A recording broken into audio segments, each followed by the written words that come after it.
Thank you for stopping by to see a snapshot of the life of my mother, Victoria King. She was born in the Chinese zodiac year of the metal or gold horse. People born in this zodiac year are ambitious, independent, and love a challenge. They also resent any outside interference in their affairs. Mom's parents immigrated to Canada from China around 1915 with grandfather's son from his first wife. Mom and her 9 siblings were all born in Victoria, BC. From her mother, Mom learned to cook, and from her father, she learned confidence. He said that even if Ngok, Mom's Chinese name, was pushed off a building, she would always land on her feet. Mom applied for a job at a cafe in Victoria. During the interview, the manager asked Mom what his customers would think if they were served by a Chinese. Mom brightened and responded, "I don't know. Have you ever tried?" She got the job and experienced Western food like donuts, pies, hamburgers, and French fries. Mom's most glamorous job was as a Canadian Pacific Airlines stewardess. Stewardesses were pretty, single, and bright young women. She had many adventures and had lots of fun as she flew between Vancouver, Anchorage, Alaska for refueling, Tokyo, and Hong Kong. Even when she became older and forgetful, she always remembered those carefree days. Stewardesses were not allowed to be engaged, pregnant, or married, so Mom's glory days came to an end when she and Ken, the good-looking power couple, tied the knot. Mom sold her flashy 1950 red Ford convertible, borrowed money, and bought a run-down coffee shop in the boonies. At that time, Chinese were not allowed to have a business on a main thoroughfare in Langley, and this cafe was on the Trans-Canada Highway. She, along with lawyer Donald MacDonald, fought that discriminatory law and won. She now cooked and sold foods that she learned from working in Victoria at the cafe she named the Lang Li. Our next home was the back of a grocery store in Cloverdale. It was Brother Michael's first home. Dad worked a few jobs in Vancouver while Mom ran the store, raised us kids, sewed our clothes, and clothes for her customers. Tragically, our sister Roberta died here in 1958 when she was only 19 months old. Mom found her stride when we moved into this beautiful modern home that she designed and Dad built. The entrance hall had a slate floor, the carpets were red, wood furniture, custom built by Dad, was black, sofas were white, and decor was Chinese. Outside there was a deep fish pond with big goldfish. Mom and Dad bought this tear-down building, transformed it into a brand new commercial building, and named it the Victoria Block. Unfortunately, we do not have a picture of it. Mom later sold the Victoria Block to the Toronto Dominion Bank, who tore it down and built a new building. Mom often told her bankers that she should have bargained with TD to keep the top floor as her penthouse. The Victoria Block included Mom's Mariner Cafe, inspired by Coleridge's The Rime of the Ancient Mariner. At that time, it was unlawful for coffee shops to sell beer or wine.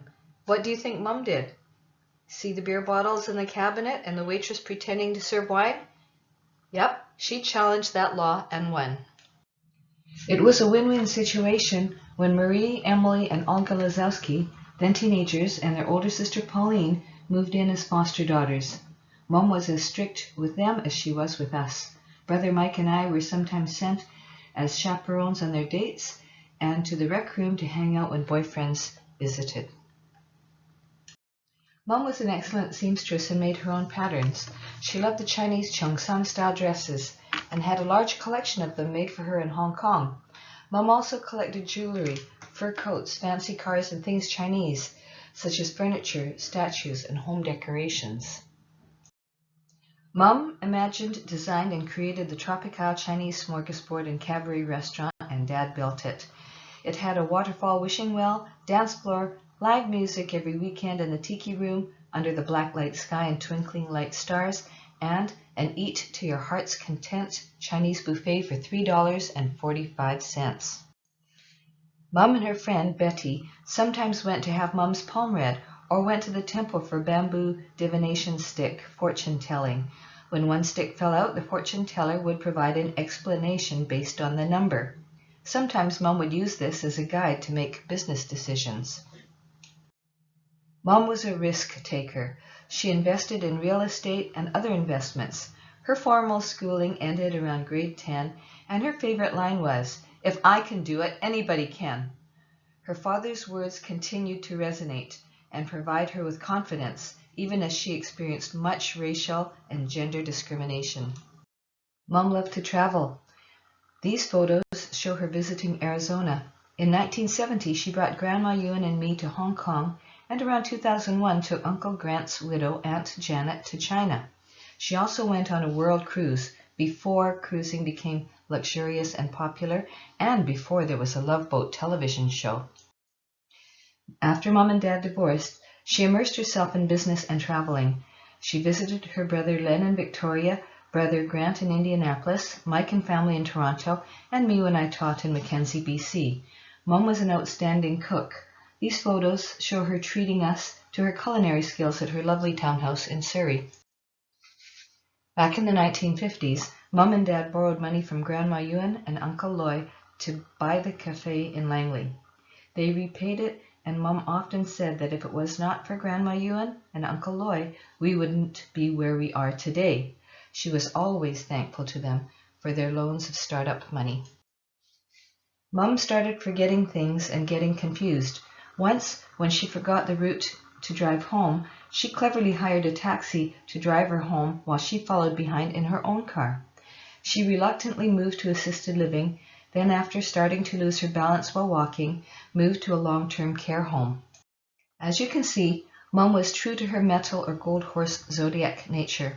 She was ambitious, loved challenges, and valued her independence. As her father predicted, Mom always landed on her feet. I am very thankful to Mom for all that she taught me, and know that she is always with Mike and me. Thank you for watching.